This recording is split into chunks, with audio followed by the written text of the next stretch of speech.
All right, good day, gents, and welcome to another episode of Father's Fire. My name's Jody Cedric, and every week we get together to explore the joys, the challenges, the triumphs, the sorrows, and yes, the fun of being a dad. And the fun continues in my house as my daughter's team is trekking towards a WAC tournament. We are counting down every single game, hoping they win because they have to win every one to make it. So keep your fingers crossed and root for UVU Wolverines. So, yes, we are deep in the thick of it and counting down the days and hoping they make it.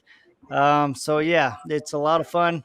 Also, want to, for those of you that have ordered my book, Learn to Dance with the Currents of Life. I'm not sure what's happened with Barnes and Noble, but they're like in Barnes and Noble prison or something. So hopefully they're coming. Hopefully they'll be released. And as soon as they are, I will get them out, sign them, send them out to you guys. But I appreciate the support, and hopefully the book will impact your lives. And as you guys know, I'm part of the Speak Fire family, so make sure to check out the rest of the crew. And I'm super excited today because I have my guest today is a fellow entrepreneur. I actually met him at the Southern Detailers Conference. He actually is a competitor of mine. And I think that's cool. You know, I think a lot of times we look at people in business and we're like, oh, they're a competitor. I can't have a relationship with them, with each other. And my guest has been a really just phenomenal, man of just reaching out and connecting and trying to create a bridge in the industry. So please welcome my guest, Dustin Jackson. So Hey, super how's it excited going? to have you. Yeah. Thank you for the introduction. And speaking to that, I believe that together we all are better. And that's just the mentality that I've had in every business that I own and that I'm a part of. I feel like if you bring everybody together, everybody wins, and some accept that, some don't. But I think that if we can extend that, that olive branch out and just kind of work through those things, we all get better.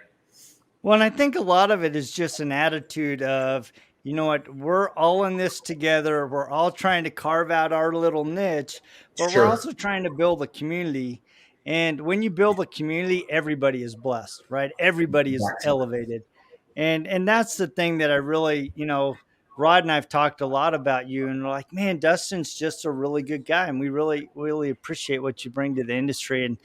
And it's all good. There's plenty of room for all of us to grow and thrive. Yeah, So I'd absolutely. like to talk about, since we're talking about business, what's Mhm. it like being an entrepreneur and being a dad?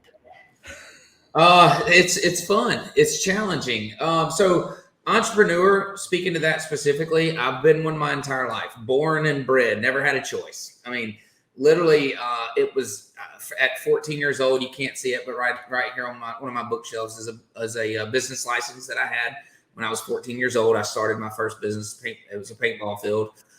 2 years later, I leased some property at 16, signed a contract illegally, and leased the land. And they couldn't hold it, but we did, and we ran that business and sold it, and went into home building, and then that led to storage and detail, and just so it's just one of those things that I just do.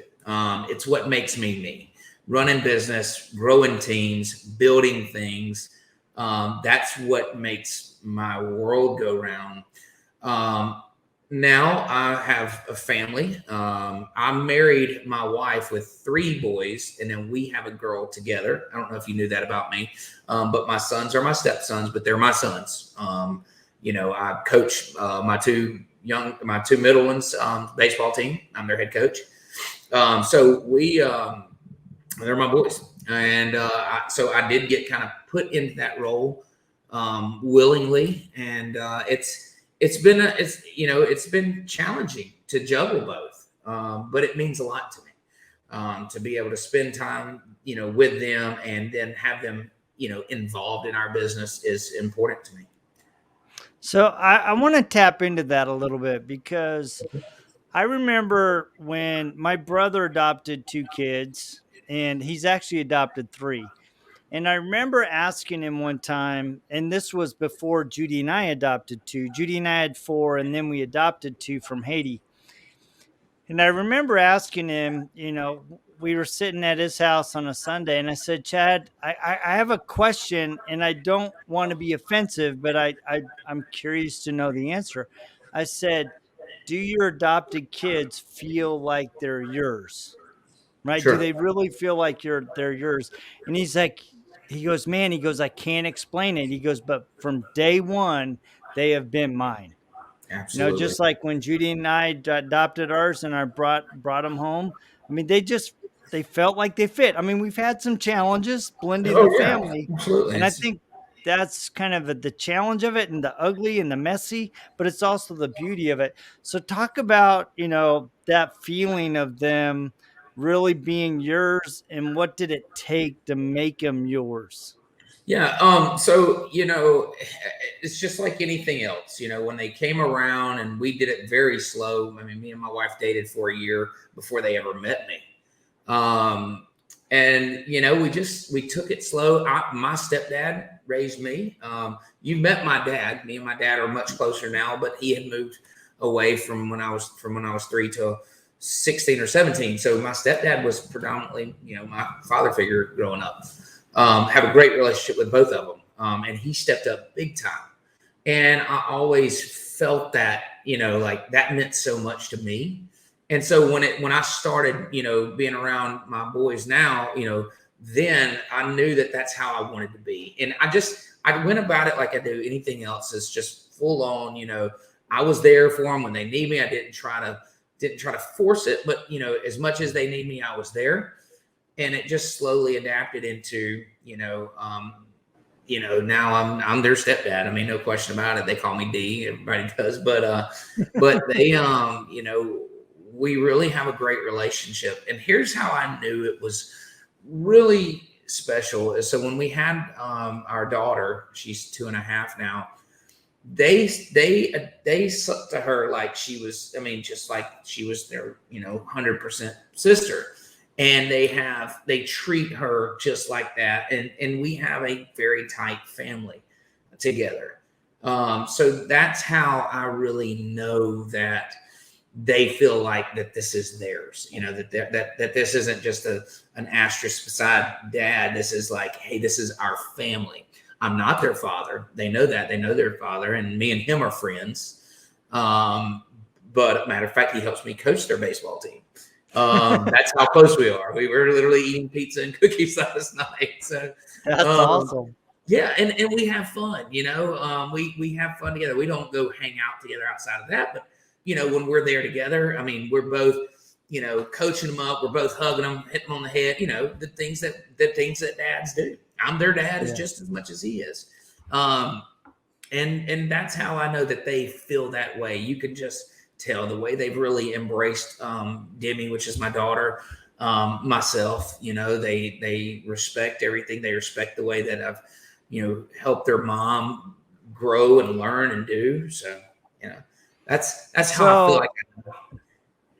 No, I love that. And I'm thinking about all of the times, being a dad who coaches, right? Because when we adopted all of my kids, pretty much except for Zane, were Mhm. some kind of athlete, right? Zane was my nerdy kid, astronomy and music. I mean, the guy's a musical genius. Him and my son Devin. But when Ashton came, our son that we adopted, he was really, really into soccer. So I made the very intentional decision to be part of his soccer team and coach that. Sure. And it created an avenue for us to build a bridge, That's right. right? No pressure. You have to do this. This was more, I could see your love. I could see your passion. And in order for me to connect, I need to tap into that love and passion. Absolutely. Yeah, yeah, and it gives you something to relate, so I can't go home and talk to my 9-year-old son about business, Yeah. but I can go home and talk to him about baseball, or football, which is my oldest son's passion. That's what he played his last game last week. But I can talk to them about that. And that, like you said, it's that bridge. It's the gateway into saying, hey, we can relate on this topic. And then that allows you to kind of dig a little deeper with them, or just keep, relate to them and get on their level, something that they're interested in talking about. And that's always fun to me. The ride home from the games are always important to me. I always stop by the gas station and get them a Gatorade and water. We do then it's a talk. It's just me talking, but they don't really understand the importance of it like I do. That time that we spend there in the vehicle and talking about the game and talking about things we could have done different and attitude and energy. You know, to me, I know what's going on. I know that this is our time, but to them, it's just, we're just riding home and, blah, blah, blah, but it means something. Yeah, and they will not really truly appreciate how much that means until they have their own kids, right? Because Exactly.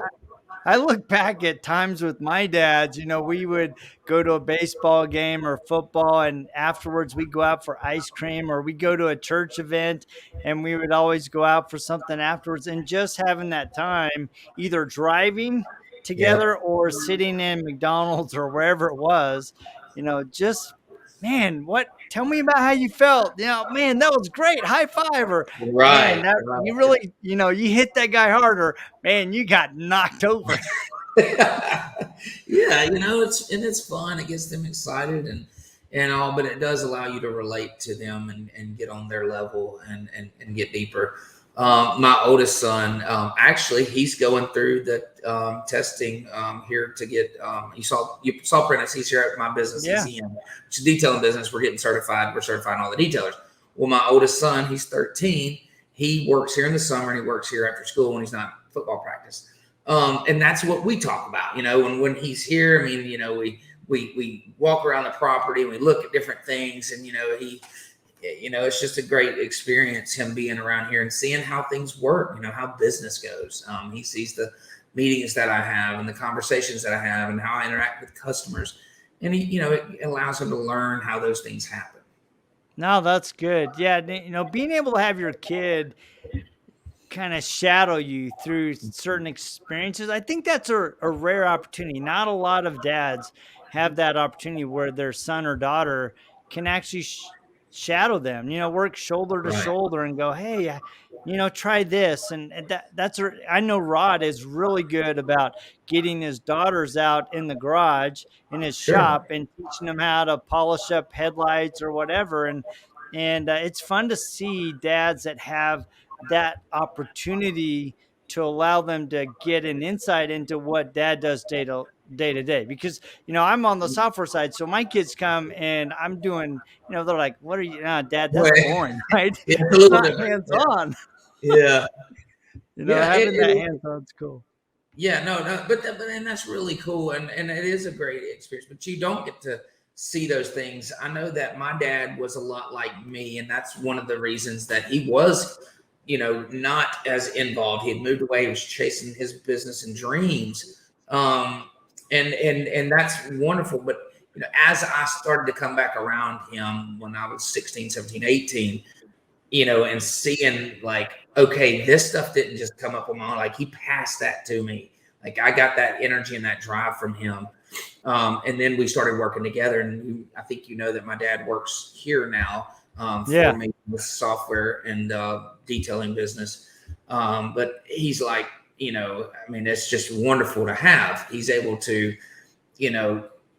help me look at things from the broader, perspective, kind of like bird's eye view over the companies, because he can get more specific on things, and it allows me to kind of have that overall view and keep things going. So I hope to pass those things down to Braden, which is my oldest son, and I think that allowing him in at an early age and teaching him and coaching him in the way that these things work in business. But he also, he works in the shop. When he's here, he's in the shop. The guys leave at 4:30. I don't leave till 5:30 or 6. He's in this office and we're talking about things. We're making phone calls. He hears the conversation. He sees the numbers, and that involves him. And I hope that will translate as he grows older to kind of give him an edge. So I'd like to ask you a question, and it's a sensitive question. And Okay. so, and I'm asking it because I know I can ask you this question.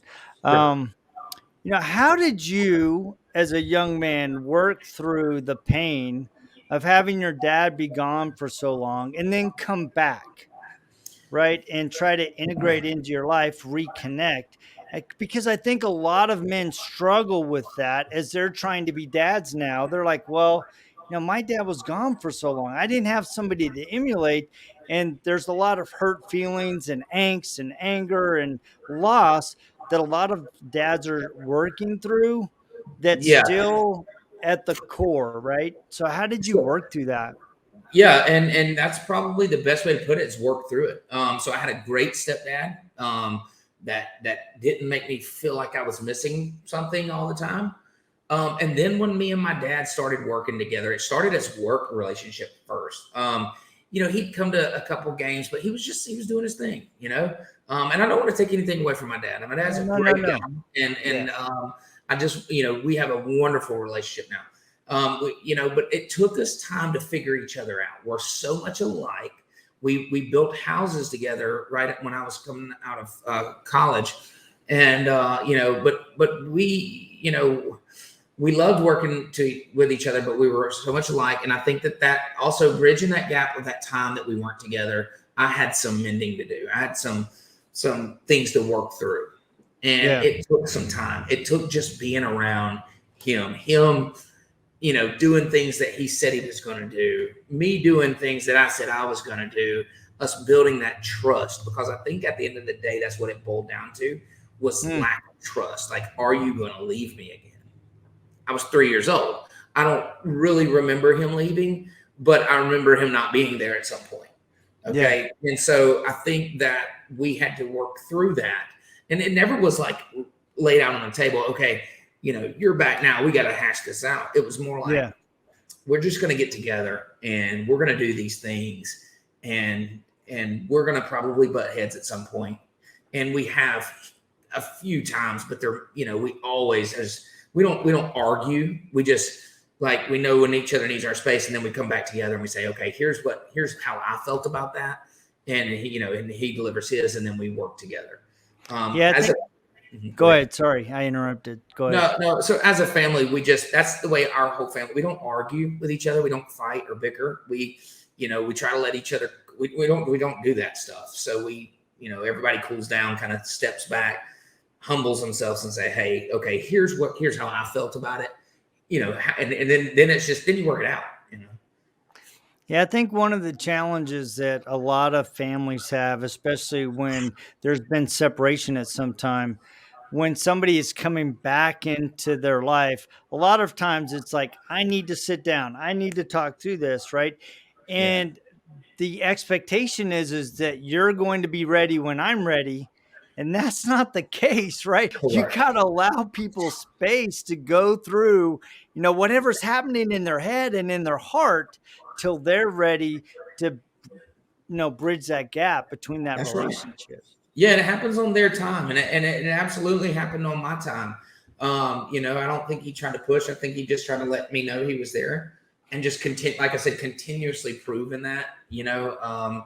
Subconsciously, I think just being there, doing the things you say you're going to do when you say you're going to do them, and then we built that trust amongst each other, and now we have a wonderful relationship. Now it's I mean, we have our meeting every single day, like clockwork, before anybody steps on the property. 15 minutes are just our time, just talk about things that are going on, and it's great. And that's how, number one, that I know that I don't ever want to have that separation with my kids, because I know that the impact that had on him and myself. Yeah. So that's why I waited till I was 30 years old or 31 years old to get married. I always knew that I did not, want to have my son or daughter experience that feeling of loss or separation or something like that. I just wanted, I wanted to make sure that that I done it right. Yeah, doing it right is that's a journey in itself, Yeah, and to have the maturity to go, you know what, I need to work through my own stuff until I'm at a point where I'm ready to fully go in. yeah, Because I think a lot of times we give our escape an escape hatch, and that escape hatch is always gnawing at the back of our thoughts when things go wrong. And so going, you know what, I'm all in. and That's I'm cool. going to work through this relationship. Especially if you're bringing kids to our marriage, I'm doubling down, tripling down in your case, and going. You know what? Yeah. I'm here for you, and I'm here for the boys. Yep. And it takes a level of maturity and being able to look at yourself and go, "Am I ready for this?" Yep.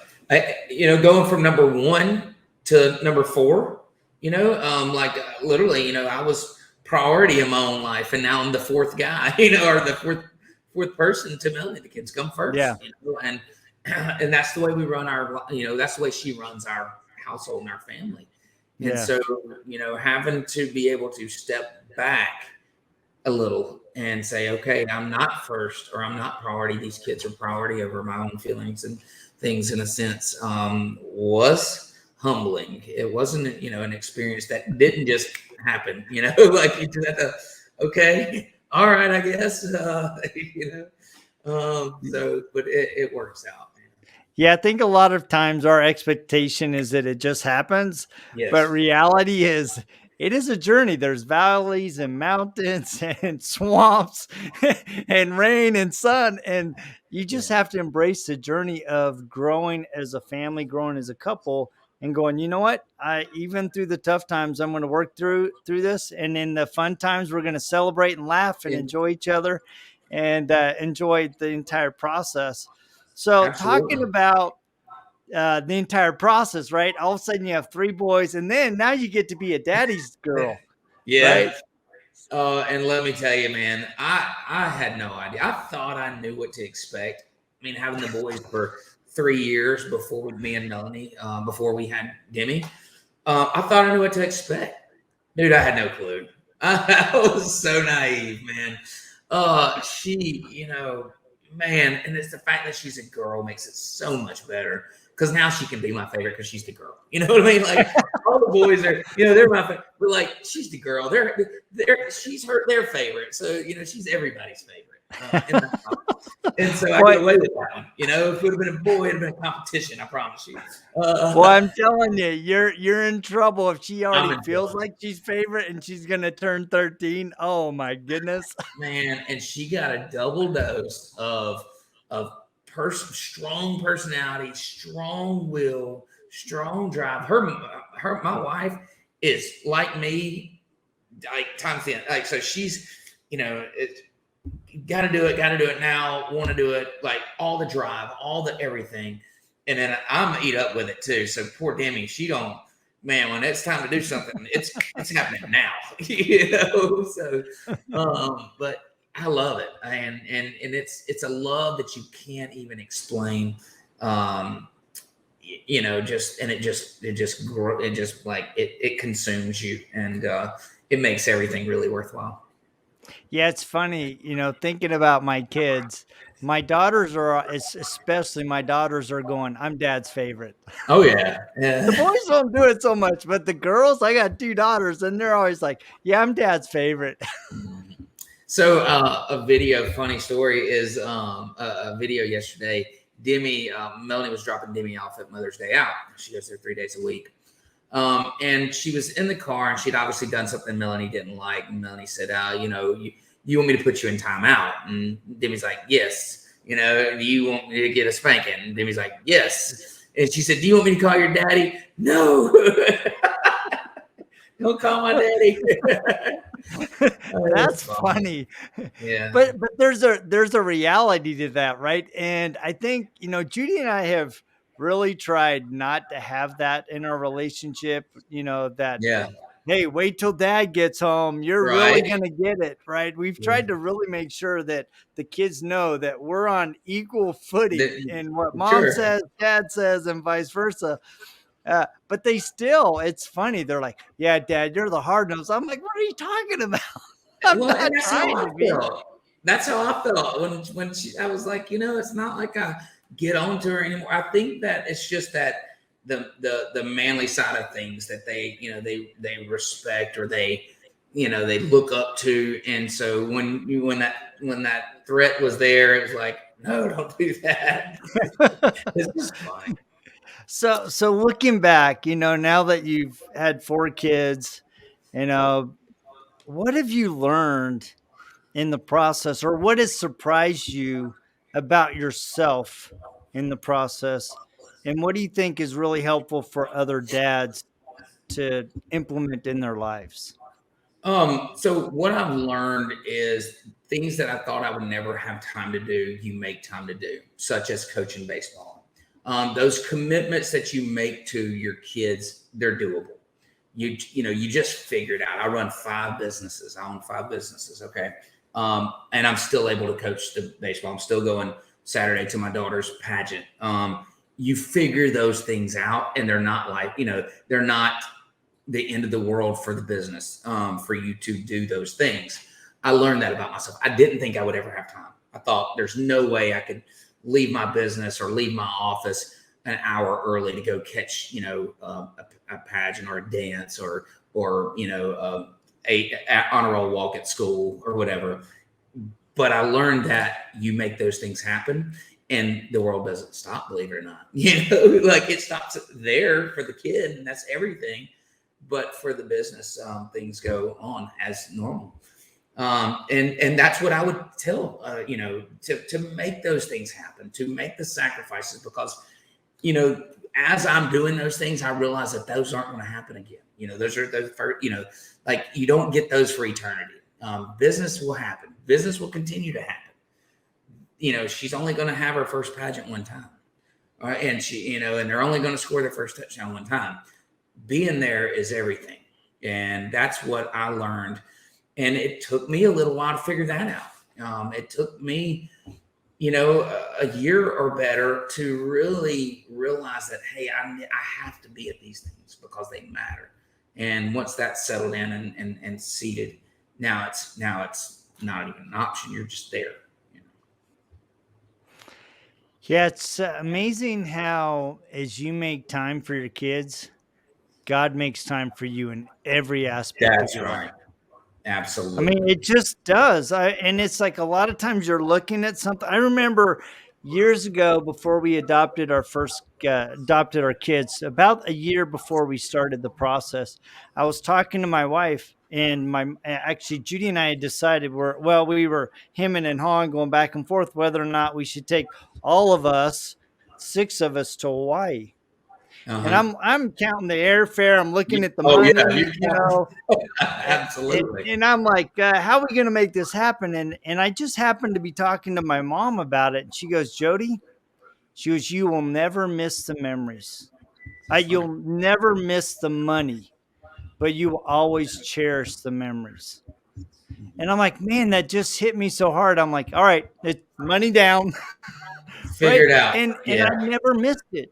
And a lot of times I think we're pursuing, especially if you're entrepreneurs like you and I, we tend to pursue so hard, so hard, so hard that we miss the most important aspects of our life.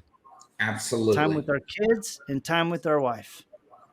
Yep. Yeah, and like I told you, it took me a while to get to that point. I mean, I almost had to I had to learn that and figure that out, because it is. I mean, I'm extremely goal driven and extremely, my business is my everything, and so like that's what I thought that my number one, that's all my focus should be on, and they'll just understand that because we're taking care of things at home, or the bills are paid, or we can do something, Um, but in reality, being there means much more than having the new pair of shoes or having, whatever. Being there at the game, being involved, not being on the phone while you're there. Those are things that really, really matter to them. And everything else kind of works itself out. Yeah, a kid will never see you paying a bill, All but they right. will No. see you, in the stands. And Hmm. that will stick in I their love heart. that. So man, I just really appreciate the conversation. You and I could definitely continue to talk about this and Oh, business and absolutely. family.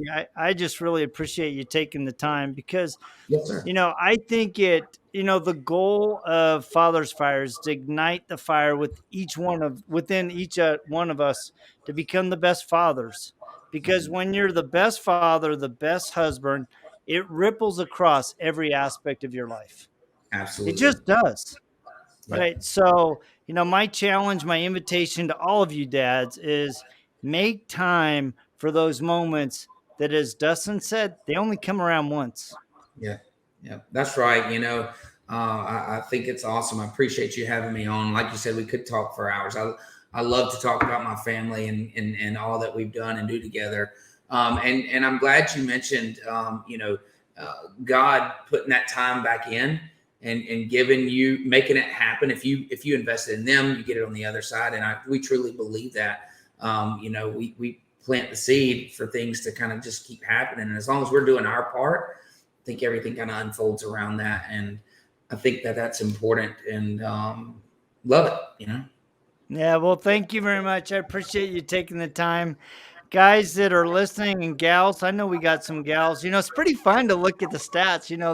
The podcast is actually starting to extend worldwide, so it's fun to see that. I've Wow. actually had a guest from Scotland on, and it's really fun. And what I've discovered is that there are a lot of us men just trying to be good fathers, and that's the purpose of this podcast. Please remember to like, share, and subscribe. And go check my friend out, Dustin Jackson. He's on Facebook. Of course, I'm on Facebook. We're on Instagram. Just type our names. We're there. You'll see all of our businesses, all of the fun things that we do, most importantly with our family. And we Absolutely. will check you.